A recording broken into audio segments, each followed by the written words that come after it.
Coach Brown's kind of talked about how you've been able to be much more consistent this spring than in previous years. I was just wondering, can you reflect back on your first 2 years where you had a lot of accolades and you're highly recruited, and kind of the challenges of kind of getting to where you are now? So with the challenges coming into my first 2 years, there was some personal issues I was going through, and also, talking with the coaches, just like as you said, like not being consistent, being in my head every day, and just not putting the work that I needed to put on the field.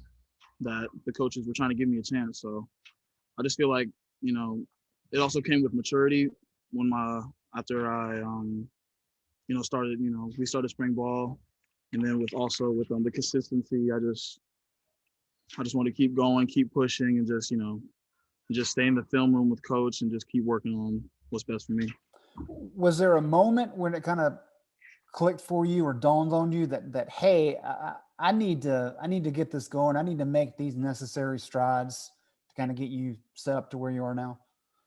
I feel like it was like probably this year, my red shirt sophomore year is where it kind of clicked for me when I was on the sideline, and I was noticing, everyone's starting to leave and everyone's starting to, do good. And, I'm thinking like, it's time for me to step up, and it's time for me to, get on the field like I'm supposed to be. So. Thank you. Thank you. Andrew Jones, go ahead. Hey, William. Mac was telling us a couple days ago that last year, for example, there were times where you would make outstanding plays, and then there were times you weren't. The consistency was clearly something that you had to work on. What have you done now this spring to be able to raise your game to the point where you are consistent, where you said that you would now be in the rotation, and consistency is the key to actually being in the rotation? So when it comes to consistency, it also started with me going in and talking with Coach Stroh and telling him what it is on the field that he wanted me to be consistent on. And also when it came to when we got on the field, asking Coach like each play, like what can I do better? Like what's wrong here? Like what do I need to do? And then after practice, meeting with him. And then also when it comes into the weight room as well, getting the chance to get on the heavy bag and, start punching it. I knew I had to get serious when I came out here for the spring ball because, it was time for me to get on the field. So he has also referenced you losing weight and how important that is. So can you kind of take us through that? Was it challenging for you to lose the weight? And once you did and you've kept it off, how have you noticed a considerable difference in how you perform?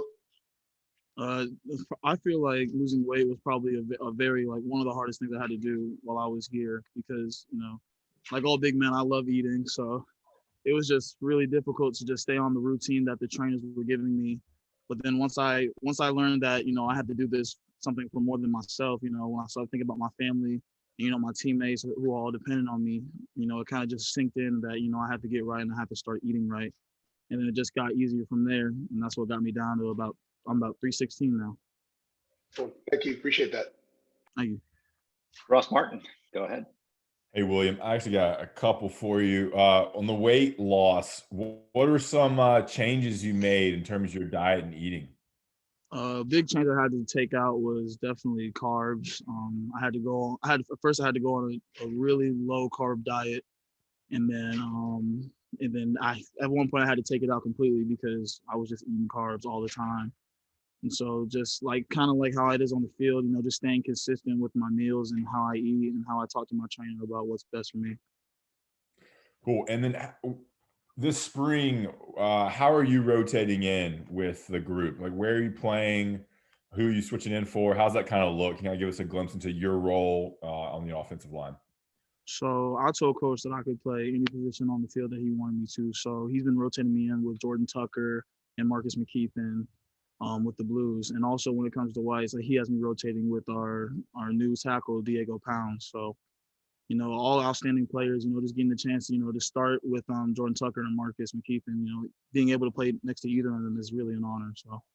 So you're playing both guard and tackle. What do you feel more comfortable at? Or what do you like better? Honestly, I like both positions. So whichever coach puts me at, like that's the one I'm going to be most comfortable at because I want to give 100% in either position that he puts me at. Cool. Thank you. Thank you. Chapel Fowler, go ahead.